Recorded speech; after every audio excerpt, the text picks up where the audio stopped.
Jesus Cristo é o Senhor no céu, na terra e debaixo da terra. Y descendió con ellos y se detuvo en un lugar llano, en compañía de sus discípulos y de una gran multitud de gente de toda Judea. Entonces hay alguna discusión porque el sermón pues es el sermón del monte. Aquí dice que era un lugar llano. Históricamente ya se ha comprobado que la región tiene algunos montes que tienen algunas partes, unas mesetas o llanos, ¿no? Entonces la mayoría de comentaristas llegan a concluir que realmente es el mismo sermón, porque comienza con las mismas palabras, que son las bienaventuranzas y los ayes, y termina con la misma conclusión, que es la parábola de los dos cimientos. En el centro está lo mismo, que se llegaría a ser la regla de oro, y hay tanta similitud que todos, la mayoría concuerdan que es el mismo sermón. Hay una discusión también ahí exegética de algunos hermanos, si el sermón del monte simplemente fue la recopilación que hizo Mateo de algunas enseñanzas variadas que hizo el Señor, o lo mismo Lucas.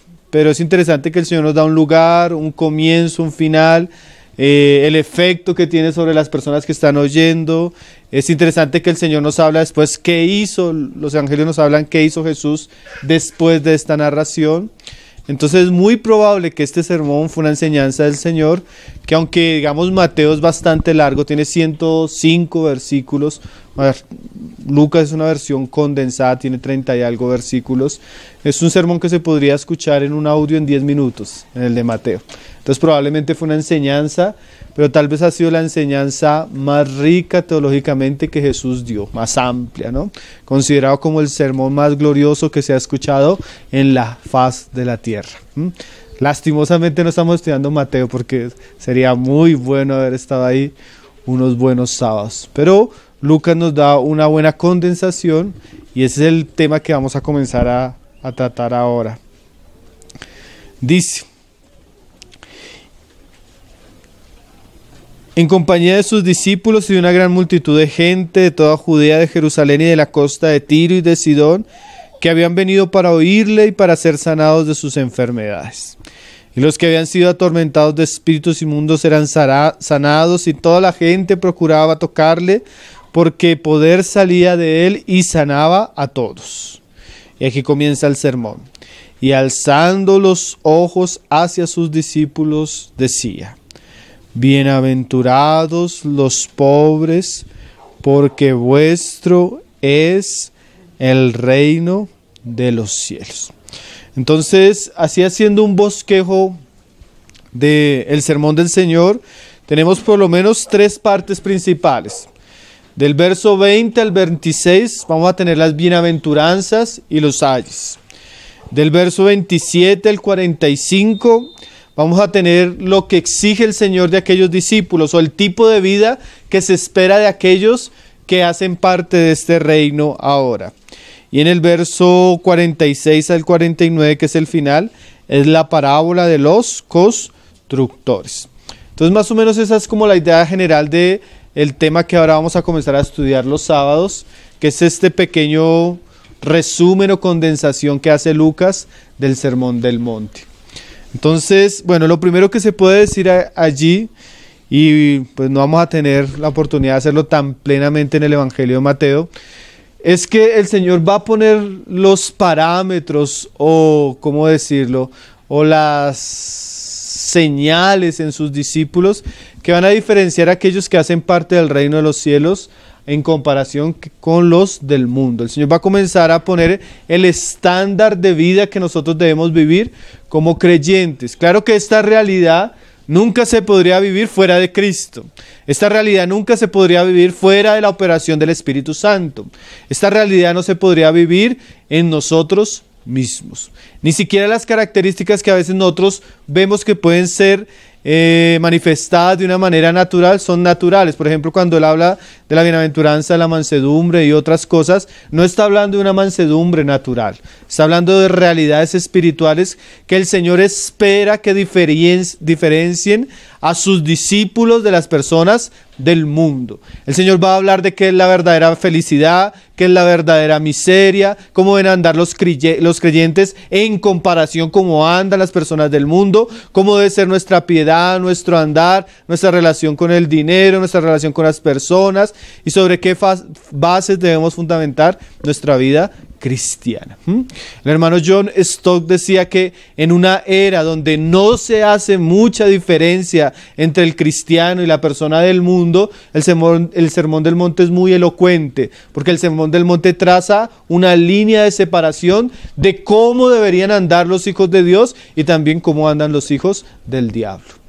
Entonces es bien interesante, bien importante. Hoy vamos a comenzar pues con la primera bienaventuranza, que es la bienaventuranza de ser pobres, ¿sí? Porque los pobres, dice ahí que ellos heredarán el reino de Dios. Entonces la palabra y las primeras 4 enseñanzas sobre las bienaventuranzas hacen un compendio de enseñanzas que nos muestran lo que es la verdadera felicidad. ¿Y por qué el Señor está hablando de eso? Porque generalmente los hombres buscan ser felices, hermano. Solo que hay una felicidad que el diablo le ofrece a los hombres fuera de Dios, fuera de Cristo, fuera de la voluntad de Dios, ¿no?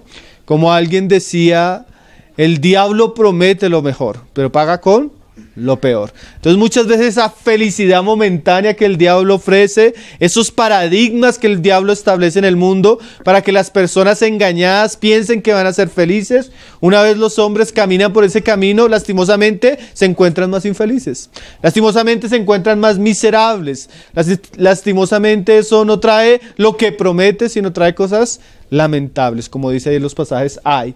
Pero ahora Jesús nos va a hablar de lo que trae una verdadera felicidad, lo que trae una verdadera alegría al corazón del hombre, lo que puede satisfacer verdaderamente a el hombre en su búsqueda genuina de Dios. Y es un contraste totalmente diferente, como decía también Martin Lloyd-Jones, él decía, esto es una contracultura. Mientras el mundo nos ofrece algo y nos muestra un camino, Jesús se va totalmente al otro lado y nos muestra el verdadero camino. Y esto que la Biblia, y como lo vamos a comenzar a estudiar los sábados, es una incoherencia para el mundo, ¿no? ¿Cómo así que una persona feliz es la que llora?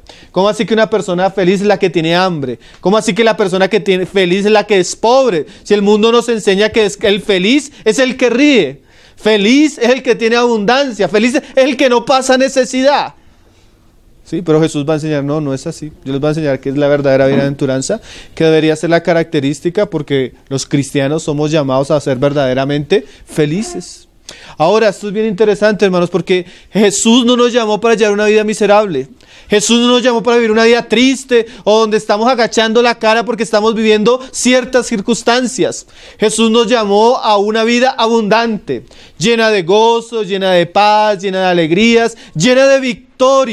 Solo que esas victorias se dan en un ambiente donde el Señor trabaja en nosotros. Solo que esas victorias se dan en un proceso lento pero seguro y glorioso. Solo que esas victorias y el refresco que va a darnos el cielo y la eternidad va a borrar los lamentos que pasamos a veces en esta tierra. Pero es una vida abundante. El Señor nos llama a ser felices. A veces nosotros decimos una frase que puede sonar muy espiritual, pero a veces no tiene congruencia con la enseñanza de Jesús. Por ejemplo, a veces nosotros llegamos a decir, hermano, el Señor nos llamó a ser santos, no ser felices.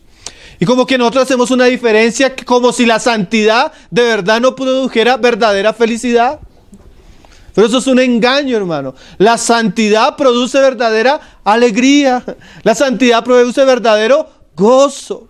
A veces nosotros decimos, el Señor no nos llamó a ser felices, sino nos llamó a morir. Sí, pero la muerte genuina que experimenta el creyente por la cruz trae gozo, trae fruto, trae alegría. Y esa es verdadera. Cambio, el gozo momentáneo que disfruta el mundo por el pecado siempre conlleva muerte, siempre lleva tristeza, siempre es lamentable. Entonces Jesús nos va a enseñar cuál es la verdadera felicidad en el reino de Dios y la verdadera felicidad para los hombres que le están siguiendo. Él alza la mirada y comienza a mirar a sus discípulos. Póngase en esa situación, está Jesús, estamos todos sentados y Jesús comienza a mirarte y te dice, mira, te va a decir que es bienaventurado. ¿Qué es lo bienaventurado para tu vida? Te va a enseñar que es, mira, bienaventurados los pobres. Porque Él comienza a relacionarse con sus discípulos y les va a enseñar cuál es la verdadera felicidad. Amén. Ahora, es claro que esta pobreza que aquí se está hablando no es una pobreza material. Por ejemplo, si usted lee el pasaje correspondiente en Mateo 5, verso 3, mire lo que dice. Por eso estamos hablando que es obvio que lo que el Señor va a comenzarnos a hablar no son asuntos naturales, ni la pobreza acá es un asunto natural, sino Él está hablando de algo más, ¿sí? Mis palabras son espíritu y son vida, decía Jesús. Ya le está enseñando algo espiritual que trae verdadera vida. Dice acá en Mateo 5, verso 3, bienaventurados los pobres en espíritu, porque de ellos es el reino de los cielos. Entonces, ¿qué es una persona pobre en espíritu? Una persona pobre en espíritu es una persona que se da cuenta de su condición espiritual. Se da cuenta que espiritualmente está en bancarrota, está en quiebra, no tiene recursos. Ella es una persona necesitada, pobre, miserable. La palabra se puede traducir, y en otros textos del Nuevo Testamento se ha traducido como vagabundo. Alguien que se agacha, alguien que pide limosna, alguien que es un pordiosero literalmente. Sí, como aquel hombre que estaba pidiendo limosna en la entrada del templo. El Señor está diciendo, bienaventurados los que son pobres, los que son miserables espiritualmente, los que no tienen nada espiritualmente, los que no tienen recursos, están en bancarrota, los que tienen necesidad espiritual. Porque de ellos es el reino de los cielos.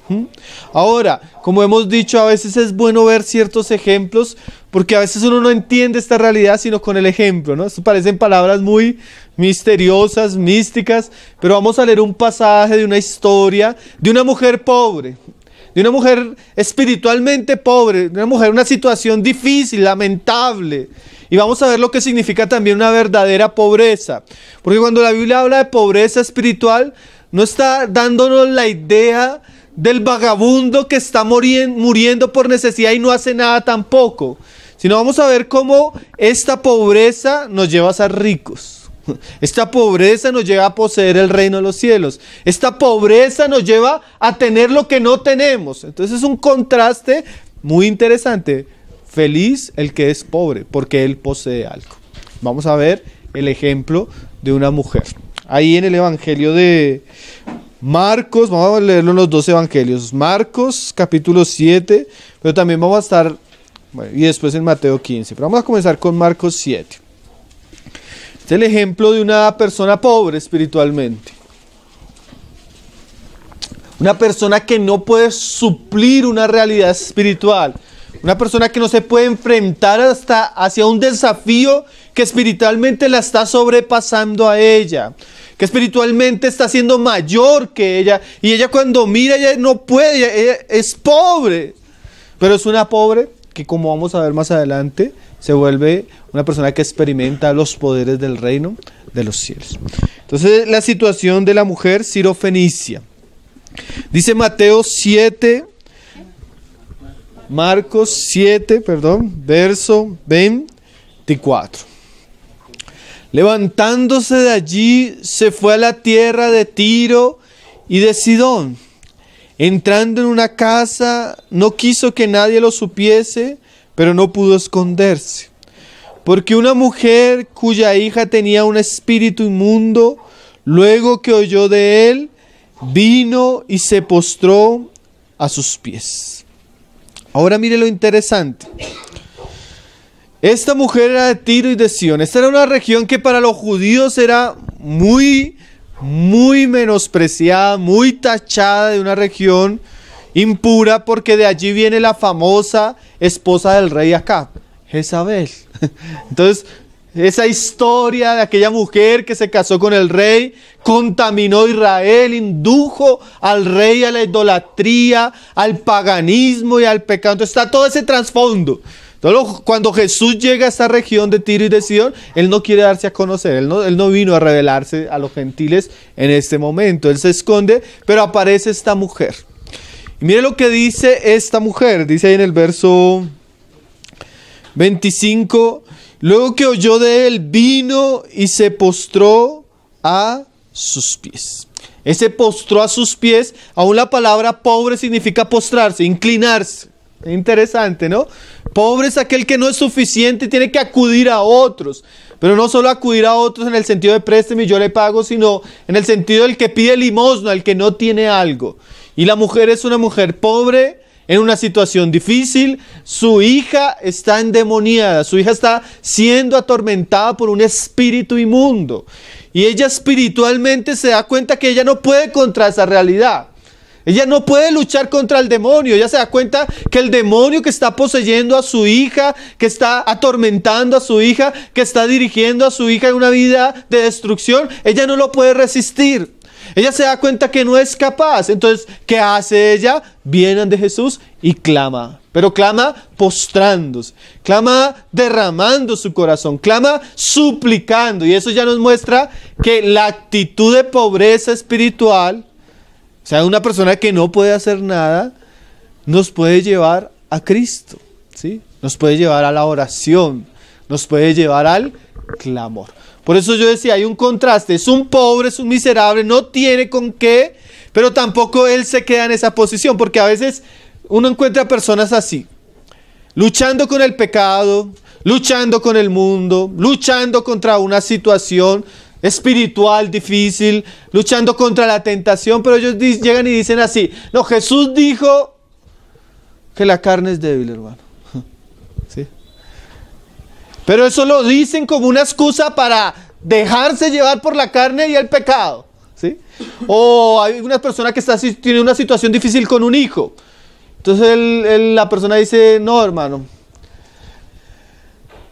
la Biblia dice, cree en el Señor Jesucristo y serás salvo tú y tu casa. Entonces se aferran a un versículo, pero dejan que la situación avance y su corazón se llena de indiferencia. ¿Será que eso es lo que nos enseña la pobreza espiritual? ¿Que no tenemos que hacer nada? No, aquí la pobreza genuina, y esto es bien importante, nos lleva a ver que somos miserables, pero también nos lleva a buscar seria y diligentemente aquel que puede hacer lo que nosotros no podemos hacer. Esta mujer clamó, esta mujer oró, esta mujer buscó al profeta que Dios había levantado, que era más que un profeta.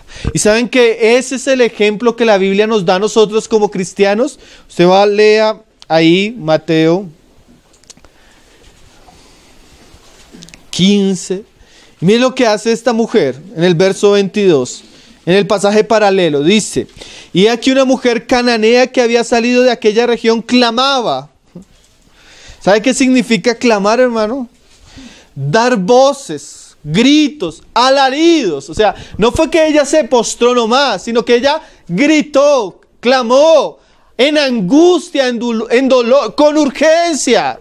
¿Sí? Como cuando usted imagínese una persona pobre que lleva 2 días sin comer, sus hijos no tienen que comer y ella tiene necesidad. Ella ya no va a pedir como piden algunos que uno sabe que están más llenos que uno. Sino cuando una persona tiene necesidad extrema como la tenía ella, ya su clamor es diferente, ¿sí?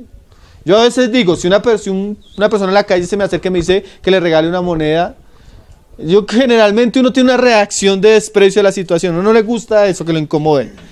Pero si la persona después de que uno le dice, no tengo, le dice, por favor, es que no he comido en 5 días, es que mi hijo se está muriendo de hambre y se tira al piso, ¿usted qué hace?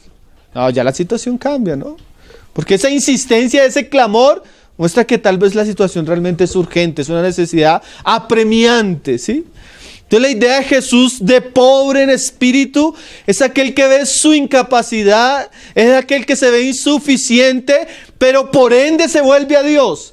Por ende clama, por ende suplica, por ende ruega para que Dios haga algo en aquello que Él no puede hacer. ¿Sí? No es un pobre indiferente, es un pobre con urgencia que vuelve su corazón al Señor. Y mire que, como les decía, esta actitud de la mujer sirofenicia es una enseñanza que Jesús usa para nosotros como iglesia.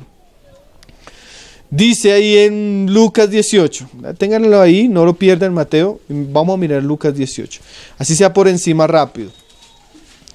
Dice,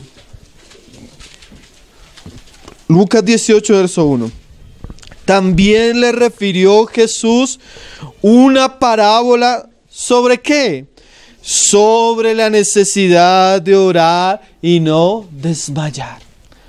O sea, sí, claro, nosotros somos insuficientes, hermano. Y el Señor sabía que Él no estaba llamando a personas capaces, suficientes, fuertes, sino que generalmente iban a hacer lo contrario. Cuando les dijo a los discípulos, mire ustedes, bienaventurados los pobres, ¿qué está diciendo? No se sientan avergonzados porque son pobres, no se sientan avergonzados porque son débiles, porque esa es la realidad del hombre. Aún los hombres más fuertes realmente son débiles, solo que ellos no se dan cuenta en su orgullo y en su necedad. Entonces, cuando somos pobres, el mismo Señor Jesús dice que no nos sintamos tristes, sino que seamos felices. ¿Por qué? Porque el pobre tiene una capacidad, el pobre depende de otro.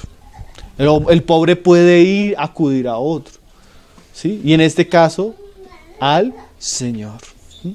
Y dice el Señor una parábola sobre cómo nosotros deberíamos orar. Y Él usa la figura de otra mujer. Sí, porque la mujer es símbolo de debilidad, es símbolo de flaqueza, es símbolo de desprestigio en la época, es símbolo de menosprecio, ¿sí?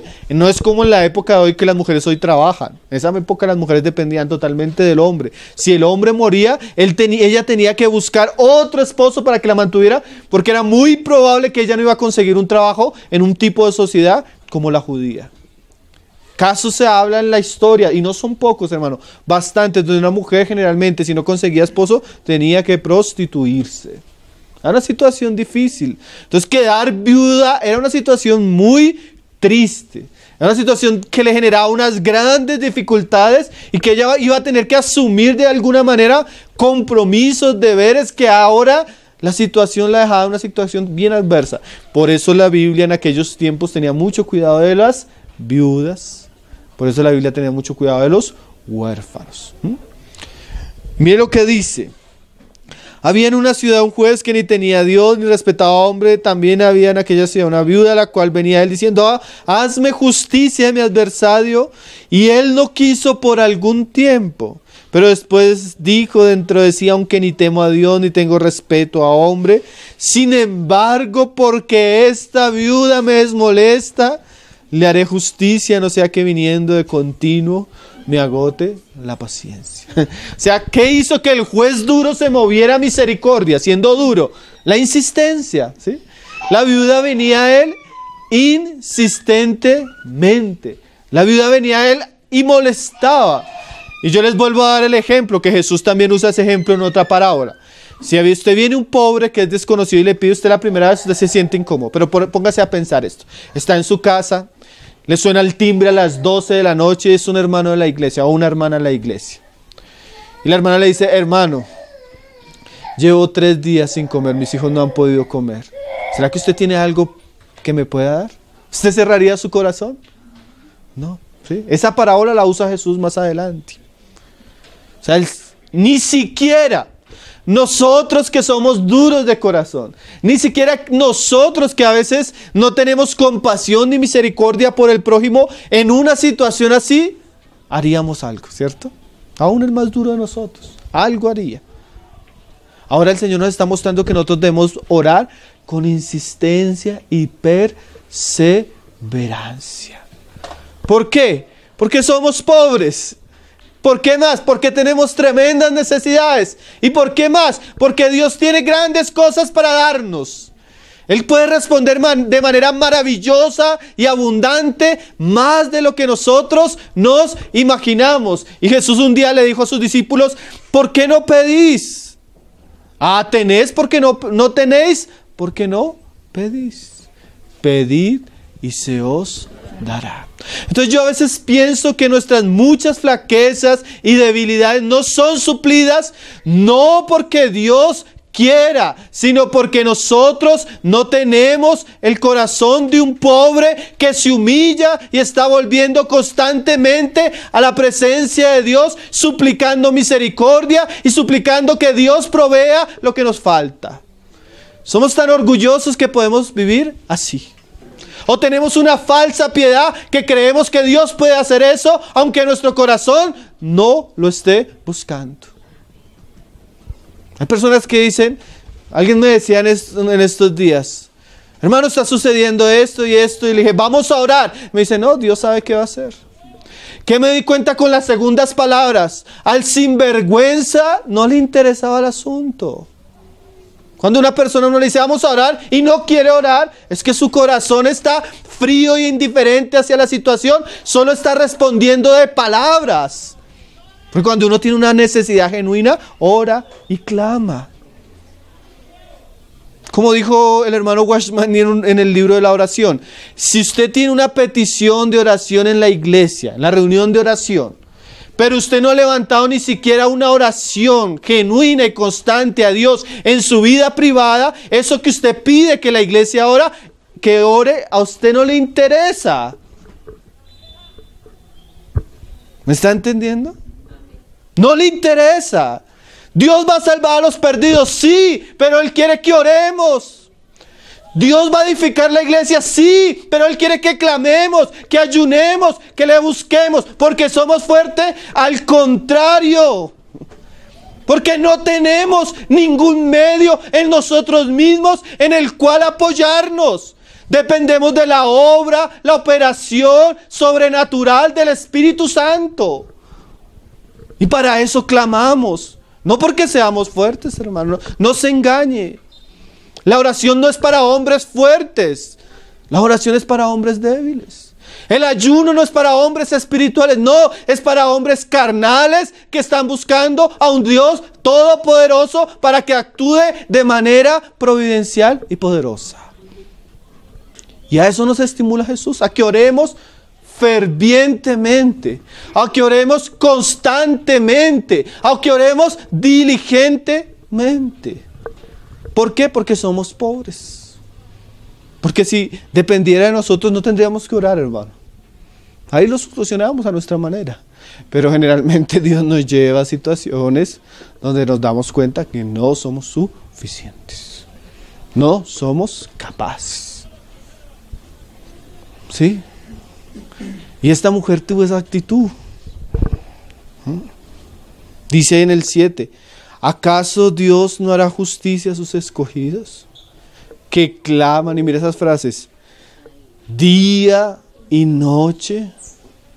Esas son frases importantes, hermano. Claman día y noche. Hay peticiones, hermano, que son peticiones que tienen que ser constantes, perseverantes, urgentes, para que Dios las responda. Dios es soberano, claro que Él es soberano, pero en su soberanía uno nota a través de todas las escrituras que Él quiere que el hombre participe en esa obra. Es interesante, y una de las cosas, de las maneras que mejor participa el hombre es mostrando que no puede participar, pero que puede orar, para que Dios pueda hacer algo. Mire el pasaje de la mujer sirofenicia, vuelva, 15:22. De Mateo, 15:22. Y aquí una mujer cananea que había salido de aquella región clamaba. No es solo que oraba, sino clamor, habla de grito, habla de súplica. Y es interesante que esa es una característica que a veces se ve mucho mejor en la mujer. Un hombre es todo serio, un hombre... En cambio, la mujer en su diseño divino es más emocional, es más sentimental y puede expresarse más, ¿no? He visto muchas mujeres que son fácilmente, ellas oran, lloran, claman, y encontrar hombres así son pocos. Ahora no nos debería dar vergüenza porque nosotros somos igual de necesitados, ¿sí? Igual de incapaces. Pero mira lo que dice ahí el pasaje. Diciendo, mira lo que decía ella, Señor, Hijo de David. Esta mujer, aunque era una mujer pagana, ella entendía que Jesús era el descendiente de David, era el Mesías prometido. Mira lo que dice, ten misericordia de mí. Mira cómo ella, Señor, porque ahí se dice que los molestaba. O sea que esto no fue algo, sino comenzó, Señor, ten misericordia de mí. Y cuando uno mira, no era la situación de ella. Ella tenía que una hija que estaba siendo engañada, una hija que estaba siendo atormentada, una hija que estaba siendo poseída por un demonio. ¿No? Y esto debería ser un ejemplo también para nosotros como padres, que a veces vemos cómo el diablo, cómo el mundo, cómo la carne está destruyendo, está engañando y está llevando a nuestros hijos por un camino de muerte. Si un padre, si una madre no suplica por sus hijos, que son su propia carne, que son su propia sangre, que tiene un amor natural, intrínseco, biológico hacia ellos, ¿quién va a suplicar por ellos?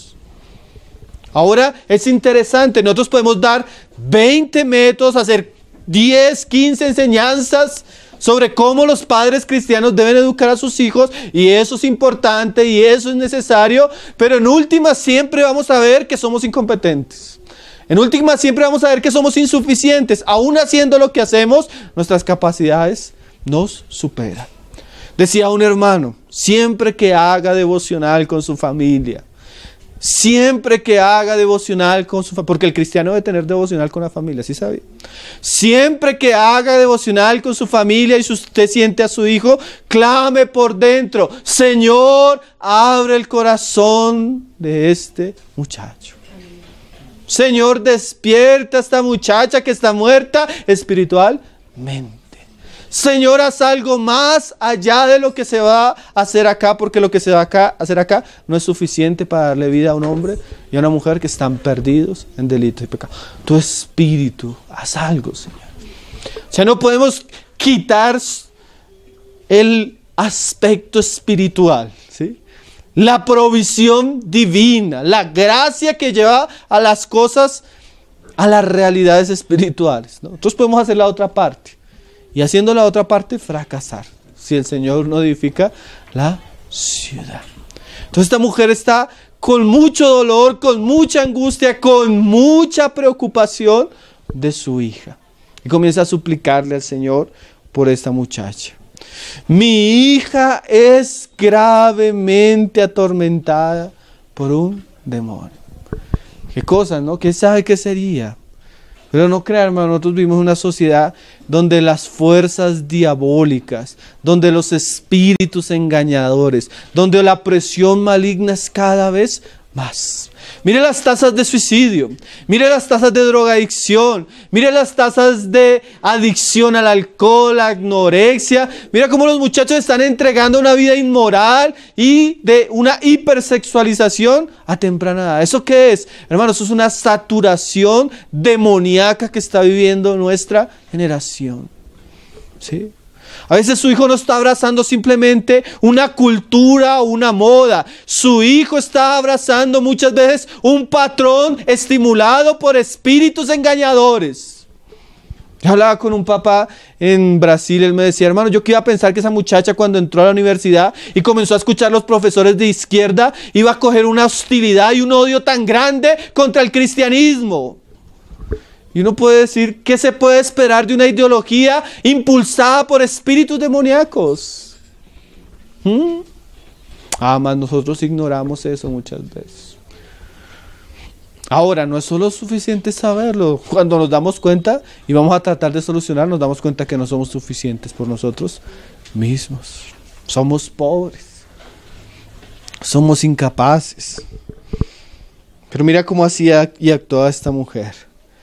Y dice ahí: pero Jesús no le respondió palabra. Hernández Díaz López dice: a veces el silencio de Jesús es pedagógico. Algo nos quiere enseñar ahí. Ella clama y comienza a molestar al Señor, pero el Señor no responde. El Señor guarda silencio. ¿Y él por qué quiere guardar silencio? ¿Ustedes creen que él no sabía todo lo que iba a suceder? El Señor usa esta situación, hermanos, para darnos una lección espiritual a nosotros. ¿Cuál es la lección? A veces Él quiere que nosotros seamos insistentes. A veces Él quiere que nosotros seamos, ¿qué? Persistentes. A veces cosas que parecían imposibles en la primera, en la segunda, cuando comenzamos a orar, cuando comenzamos a clamar, podemos ver hacia atrás y ver el fruto y la respuesta del Señor, que fue preciosa, que fue gloriosa, pero que muchas veces no fue la primera. Él guarda silencio. Al hermano Hernández Díaz López hace un estudio de Job tan interesante y tan precioso. Y él dice, Job durante 39 capítulos clamó 17 veces. ¿Por qué, Señor, a mí? ¿Hasta cuándo, Señor, a mí? Sería mejor que me matara, Señor. Y el Señor guarda silencio. Pero cuando Dios comenzó a hablar. Ay, sí. Sí, pero a veces Dios guarda silencio. Hermano, a veces nosotros oramos y Dios guarda silencio. A la primera. ¿Qué quiere ver a veces? Decía Watchman Nee en el libro de la oración. Cuando una persona ora una vez y no vuelve a orar por eso, es que no le interesa. Así de sencillo, no le interesa. No le interesa. Porque no volvió ni siquiera a pedir. ¿Sí? Entonces, de alguna manera, cuando uno ora y no vuelve a orar y no vuelve a orar, es porque de alguna manera uno tiene seguridad de que o no le interesa o uno va a hacer algo. Sí, no es pobre, porque el pobre tiene una necesidad, que la necesidad es apremiante. ¿Sí? Pero Jesús no le respondió palabra. Entonces, acercándose sus discípulos le rogaron diciendo, despídela, pues da voces tras nosotros. Es lo tremendo, ¿verdad? No solo ella tiene que afrontar el silencio de Jesús, eso ya es difícil. Es orar y que el Señor no nos responda, es difícil. Ahora tiene que afrontar el menosprecio de los discípulos. La situación les estaba fastidiando, ¿sí? Y a veces uno nota que en los mismos cristianos hay situaciones que les fastidia, ¿sí? No comienza a hablar algo, ya el hermano Pablo David comenzó a fastidiarnos. ¿Cómo así que tenemos que orar? ¿Cómo así que tenemos que ayunar? ¿Cómo así que tenemos que evangelizar? ¿Para qué si podemos estar tranquilos? Señor, quita al hermano, mándalo a viajar, Señor. Llévalo para otra localidad, Señor. Nos está molestando. Porque hay cosas que a las personas les molestan, hermano. Sí, y a veces las cosas de Dios a las personas les molestan. Estábamos en una reunión. Llegó un hermano y nos dijo, no, hermano, nosotros de verdad necesitamos evangelizar. Y el otro hermano hizo cara como, ay, otra vez este hermano. Es que evangelizar. Y yo pensé por dentro, si este hermano supiera que el que nos mandó a evangelizar no es el hermano, sino fue Jesús, el que nos dijo, id por todo el mundo y predicad a toda criatura. Si supiera este hermano que la Biblia dice que Jesús es el Salvador del mundo. ¿Sabes? A nosotros nos fastidia lo que es de Dios. Nos fastidia cuando hablamos de oración. Nos fastidia cuando hablamos de santidad. Mire, hay hermanos que se fastidian con nosotros. Pero así se fastidien, vamos a seguir hablando. Porque es una tremenda necesidad que tiene la iglesia. Así se fastidien algunos, necesitamos seguir clamando, hermano. Así se fastidien algunos, necesitamos seguir predicando. Así se fastidien algunos, necesitamos hacer aquellas cosas que Dios nos ha encomendado. ¿Sí? Hay cosas que son urgentes. Hay cosas que no nos debería importar si les molesta o no les molesta. Más adelante nos vamos a dar cuenta que es una bienaventuranza cuando nos aborrezcan, cuando nos critiquen, cuando nos humillen, cuando nos hagan a un lado por la causa de Dios. Una bienaventuranza, hermano. ¿Sí? Cuando hay necesidad, ese sentido de vergüenza se pierde. ¿Sí? Es una necesidad apremiante. Le guste o no a los discípulos, hay que clamar. Hay que orar, hay que suplicar. Y dice, imagínate, los discípulos le rogaron diciendo, despídela. Estaban todos tranquilos, todos se iban. Pues da voces tras nosotros. O sea, es una molestia a esta mujer. Imagínense ellos caminando y la mujer gritando detrás. Señor, cállala. A veces estamos en reunión, un niño llora y alguien como que... Imagina esta mujer gritando, dando voz. Dice en el 24, él respondiendo dijo, ahora él va a hablar, pero mira lo que le responde el Señor. No soy enviado sino a las ovejas perdidas de la casa de Israel. Hay varias cosas. Claramente el Señor no lo habla en una actitud grosera o irrespetuosa con ella, sino Él tenía una misión que cumplir, ¿sí? Y esa misión se centraba primeramente, no era que después. El otro pasaje dice que primeramente Él era enviado a las ovejas de Él. Después llegarían los gentiles. Entonces Él le dice, mira, el asunto, y esto es bien interesante, la comida, como el Señor va a decir más adelante, primeramente es para los hijos. ¿Qué le está diciendo el Señor? Los gentiles no hacen parte de la casa de Israel. Y yo vengo a la casa de Israel. O sea que ella, primero silencio, después menosprecio. Y ahora se le dice, no es para ti. Yo vengo a hacer cosas que no son para ti porque tú eres cananea. Imagínate esa respuesta del Señor. Usted comience a orar y a clamar, y una voz audible le diga a Dios, no te va a responder. No es para ti. O por lo menos ahora. ¿Cuántos ya diríamos, no, ya, dejo de orar, ya? Levanto el ayuno, ya, se acabó. Pero mira lo que dice ella, o hizo ella. Entonces ella vino y se postró ante él, diciendo, Señor, socórreme. Mira esa actitud de esta mujer, hermano. Realmente ella tenía una necesidad, realmente era pobre, realmente ella necesitaba que o sí el Señor le ayudara. Sí o sí el Señor la socorriera o ella se iba a morir. Sí, John Knox, hermano, cuando leí uno de las bibliografías de John Knox oraba así, hermano. Señor, dame a Escocia para Cristo o me muero. Dámela o me muero, Señor. ¿Sí? Y fue expatriado, sufrió un poco de cosas, pero su oración era, dame a Escocia o me muero. Y el Señor, hermano, se la dio. Se la dio. Escocia llegó a ser una de las primeras naciones totalmente cristiana, con un gobierno cristiano, con una iglesia nacional cristiana. De ahí viene la iglesia famosa presbiteriana. Dios le concedió la respuesta a este hombre, que clamó insistentemente, que clamó constantemente, que clamó con sentido de urgencia. En vez de ella, porque cuando usted le responde de pronto a una persona así, de pronto la persona se llena de orgullo, de rabia y se molesta y se va. Pero ya vio en esta circunstancia tan difícil un momento donde inclinarse. Y ese inclinarse es adorar, humillarse, postrarse. Se derramó delante del Señor. Decía Hernández Díaz López, el sufrimiento allanó el camino para encontrarse con Dios, transformó el problema en un altar de adoración. Nuestra pobreza nos llevará a disfrutar las riquezas de Cristo. Entonces era una mujer pobre, necesitada, pero que rogaba socorro, que clamaba, que insistía.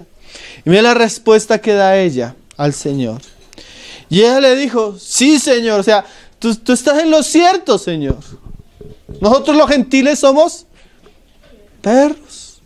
Nosotros los gentiles vivimos porque ellos eran comparados con perros por la manera como vivían.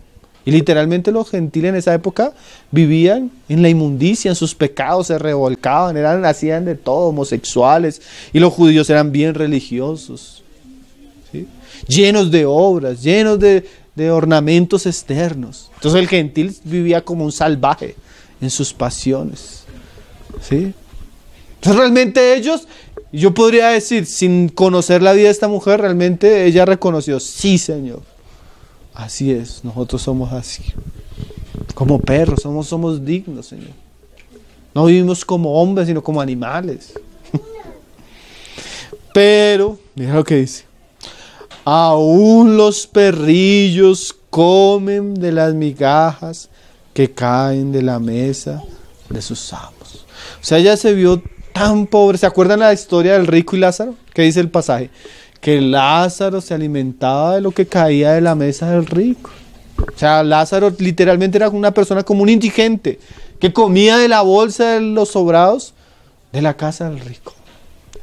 Y ahora ella dice, pero sí, nosotros como, pero aún los perros comen. A veces usted, cuando usted tiene mascotas, se da cuenta que cae algo de la mesa y una llega la mascota a comer. Y esta mujer me dice, que ella está diciendo algo así, hermanos. Señor, yo no soy digna, pero si cayera una porción de tu gracia con la cual yo pudiera alimentarme, Señor. Yo no te estoy pidiendo lo que le das a dar a tus hijos. Pero si me dieras un poco de tu gracia, si tú tuvieras misericordia de mí con un poco nomás de lo que sobra, de lo que tú haces y lo que tú eres. Si tú me dieras, yo no estoy pidiendo mucho, Señor. Yo te pido es que tú tengas misericordia, con una pequeña misericordia con esta pobre pecadora y su hija endemoniada. ¿Sí? Un poco de tu gracia. Un poco nomás. Sería suficiente. Hermano, nosotros no necesitamos mucho. Si Dios volteara su mirada y nos diera un poco de su gracia y su misericordia. Ese poco sería tan grande, hermanos.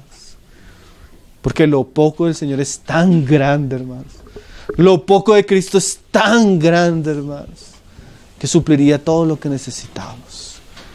Un poco de su gracia. Un poco de su misericordia. Un poco de su bendición. ¿Cómo cambiaría todas las cosas, no? Ella no estaba pidiendo mucho. Ella se veía pobre, indigna, sin capacidad. Y ahora mire lo que responde Jesús. Las palabras de ella ya abrieron una brecha en la gracia y la misericordia de Dios, ¿no? Dice, entonces respondió Jesús y dijo, oh mujer, grande es tu fe. Qué cosas, ¿no, hermano? ¿Saben qué dice la Biblia, hermano? Dice Santiago así, ¿acaso no escogió Dios a los pobres de este mundo? ¿Para qué? Para que fuesen ricos en la fe. Ahí usted entiende, bienaventurados los pobres, no es porque sean pobres, sino que esa miseria nuestra nos puede llevar a tener una fe grande, nos puede llevar a tener una fe constante, una oración suplicante al Señor. Grande es tu fe. ¿Qué cosas el Señor va a decir varias veces? Que Él no encontró a veces fe en Israel como la encontró en esta, como la encontró en un centurión. Ay, hermanos, a veces nosotros no tenemos fe. El hecho de que seamos pobres y miserables en nosotros mismos no nos debe llevar a pensar que nuestro Dios es pequeño, limitado. Nuestro Dios es grande y poderoso, hermano. ¿No vio que creó los cielos y la tierra? ¿No ve todo lo que Él ha hecho? Nosotros sí somos miserables, pero Dios no. Dios es grande y poderoso. Dios es rico en misericordia. Dios es bueno en abundancia, hermanos. ¿Sí? Nuestra pobreza no debe opacar la grandeza que tenemos en nuestro Dios y Salvador. Necesitamos ser personas que creamos, que tengamos fe y ser insistentes en esa fe. Dice, oh mujer, grande es tu fe. Mira esta palabra. Hágase contigo como quieres. ¿Qué cosa, no, hermano? Hermano, el Señor relaciona, y esto es bien importante, nuestras bendiciones, las bendiciones que nosotros recibimos de Él están muy relacionadas a nuestra fe y a lo que nosotros queremos. No estoy diciendo que nuestro querer gobierne a Dios, pero hermano, cuando una persona realmente desea hacer la voluntad de Dios, quiere, anhela, clama y se entrega por eso, generalmente Dios se lo concede. Decía el hermano Suger, estaba escuchando una serie sobre los ancianos en la iglesia que da el hermano, y él llega y dice esto. Cuando Timoteo dice que el que desea obispado, buena obra desea. Y él decía, ¿para hombres o para mujeres? Y eso lo decía. El hecho que los ancianos solo sean hombres no quiere decir que usted no desee eso. Porque qué deseo más genuino y más legítimo del corazón que querer servir a Dios. Eso lo deberíamos tener todos. Y él llega a decir, la única razón por la cual una persona no está cumpliendo ese servicio en la casa de Dios, de desear tener un puesto para servir a sus hermanos, es porque ella ha entendido que no es la voluntad de Dios para ella o para él, más su deseo es ese. ¿Sí me está entendiendo? Y él resaltaba la importancia del deseo. Porque muchas veces Dios nos da conforme a nuestros deseos. Claro, cuando esos deseos se entregan en la presencia de Dios, cuando esos deseos son consagrados en el altar de la oración, cuando esos deseos son entregados para Él. Ahora, piense usted, porque esto debe tener aplicación en nosotros. Si Dios nos promete concedernos lo que deseamos, e insistentemente le estamos buscando a Él para que Él supla nuestra pobreza espiritual, si hoy dijera, te lo voy a conceder,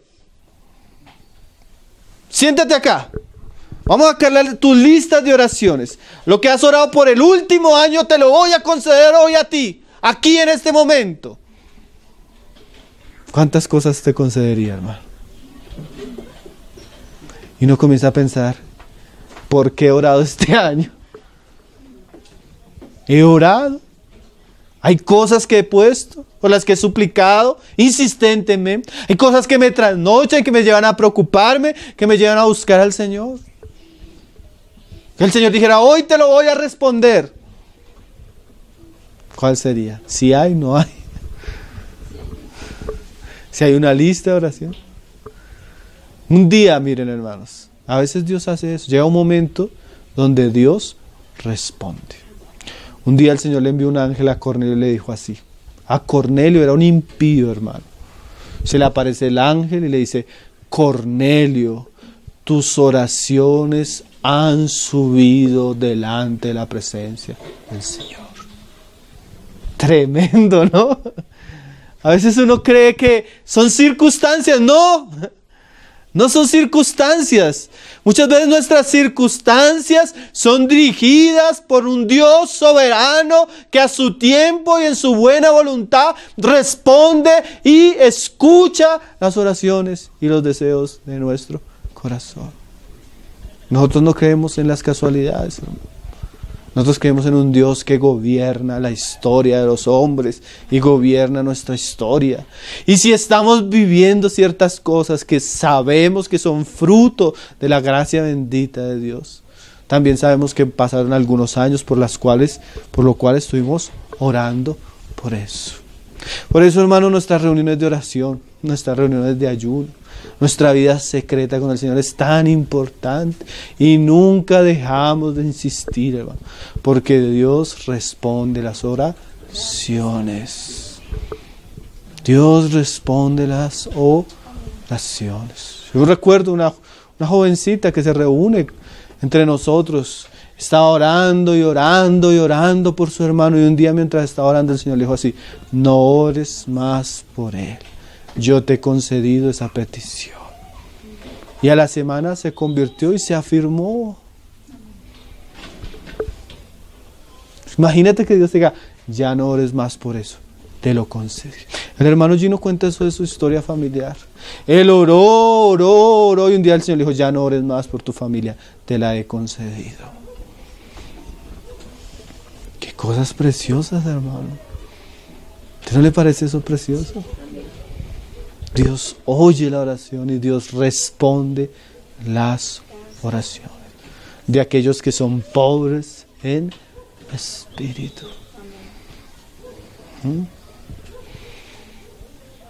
Decía Charles Studd, la fe en Jesús se ríe de las imposibilidades. Y Agustín dijo un día, La fe es creer lo que no vemos y la recompensa de la fe es ver lo que creemos. Como Jesús le habla a esta mujer, ¿no? Hágase contigo como quieres. Y dice, y su hija fue sanada desde aquella hora. En ese momento se cumplió. El otro pasaje en el 15 decía, grande es tu fe, ¿no? Nosotros no tenemos medios, no tenemos nada, pero sí deberíamos tener fe. Una fe grande, una fe insistente, una fe a veces hasta osada, hermano. Cuando Jesús dijo, no tenéis porque no pedís. A veces nosotros somos tímidos, hermano. No deberíamos ser tímidos en nuestra oración. No deberíamos ser tímidos en nuestra fe. No es que nosotros tenemos un Dios grande. Un Dios que hace maravillas. Volvamos al pasaje de Lucas 6, verso 20. Dice, y alzando los ojos hacia sus discípulos. Estas fueron palabras que eran... El Señor no solo predicaba con los labios, sino le estaba mirando a las personas con las que estaba hablando. Como diciéndoles, es para ustedes esto que voy a decir. Decía, bienaventurados, ¿quiénes? Los pobres. ¿Por qué? Porque vuestro es el reino de Dios. O sea, el pobre como esta mujer sirofenicia, que clama, que en su pobreza y en su capacidad busca a Dios, se entrega, adora, cree. Son de ese tipo de personas que el reino de los cielos va a ser disfrutado. Y no solo se habla de un futuro, sino se habla de una experiencia. El verbo está en presente. ¿Qué quiere decir? Nosotros podemos disfrutar el reino de Dios ahora. Las gracias, el poder. ¿Y por qué dice bienaventurado? ¿Usted cree que esa mujer volvió triste? ¿Usted cree que esa mujer volvió avergonzada? No, ella llegó a ser feliz. Ella llegó a ser dichosa. Ella obtuvo la respuesta a su petición. Y el Señor dice que oráramos, ¿para qué? Para que una vez cumplida la respuesta, ¿qué? No, nuestro corazón, ¿qué? Fuera confirmado, alegrado. Qué cosas, ¿no? El Señor no quiere dejarnos en la vergüenza de cargar con una hija endemoniada. El Señor quiere que oremos, que clamemos, que insistamos para que el día que la veamos convertida a Cristo, amando a Cristo y siguiendo a Cristo, nuestro gozo sea cumplido. Podamos decir cómo el Señor la transformó, cómo el Señor la está trayendo con cuerdas de amor, cómo el Señor la está santificando, cómo el Señor la está preparando, cómo el Señor la va a usar. ¡Qué alegría, Señor! Mis oraciones no fueron en vano, mis súplicas no fueron al aire, tú respondiste. Qué bienaventuranza es ver, ¿no? Cómo el Señor responde, cómo el Señor escucha. Quería leer otro pasaje, pero seguramente el tiempo no va a dar. Se reúnen los de Edom contra Israel, y el rey Josafat se entera que viene una multitud contra ellos. Y yo estaba leyendo este pasaje en estos días y me pareció tan interesante, y él llega y dice, Señor, tú sabes que hay una multitud contra nosotros y no tenemos fuerza y no sabemos qué hacer, pero a ti volvemos nuestros ojos. ¿Qué dice un reino? No sabemos qué hacer, Señor, y son muchos, pero a ti volvemos nuestros ojos. Y el Señor y Josafat convoca a toda la nación para que ore y ayune y clame al Señor, como la mujer sirofenicia. Y ellos están clamando y se levanta y viene el espíritu de la profecía y le dice, no clames, porque la guerra es de Jehová y no de vosotros. Venían tantos que Dios los confundió y se mataron ellos mismos. Ellos no tuvieron ni siquiera que pelear. ¿Qué hizo Dios? ¿O qué quería Dios? Que el pueblo se humillara, que el pueblo clamara, que el pueblo le buscara. Si se humillare mi pueblo, sobre el cual mi nombre es invocado, y oraren y buscaren mi rostro, y si se convirtieren de sus malos caminos, entonces yo iré en los cielos. Yo iré, mira esa frase tan interesante, yo iré, porque a veces parecía que Jesús no oía, ¿no? Señor, todos oían y Jesús no oía. Hasta los discípulos, Señor, respóndele que nos está fastidiando la vida. ¿Sí? Parecía que Jesús no oía, pero sí Jesús oía, hermano. Dichosos los que en Él confían. Mire lo que dice el Salmo, hermano. Con ese vamos terminando. Entonces es como si esa bienaventuranza de los pobres en espíritu que dijera: bienaventurados los que no tienen nada, pero me tienen a mí. Bienaventurados ustedes que no poseen recursos, pero se apoyan en mí. Bienaventurados ustedes que pasan escasez, y yo les voy a dar de mi abundancia. Bienaventurados ustedes que no tienen nada, pero lo tienen todo. Mira lo que decía el salmista. El salmista había experimentado esto que estamos hablando hoy. Salmo 34, verso 3. Dice: engrandeced a Jehová conmigo, y exaltemos a una su nombre.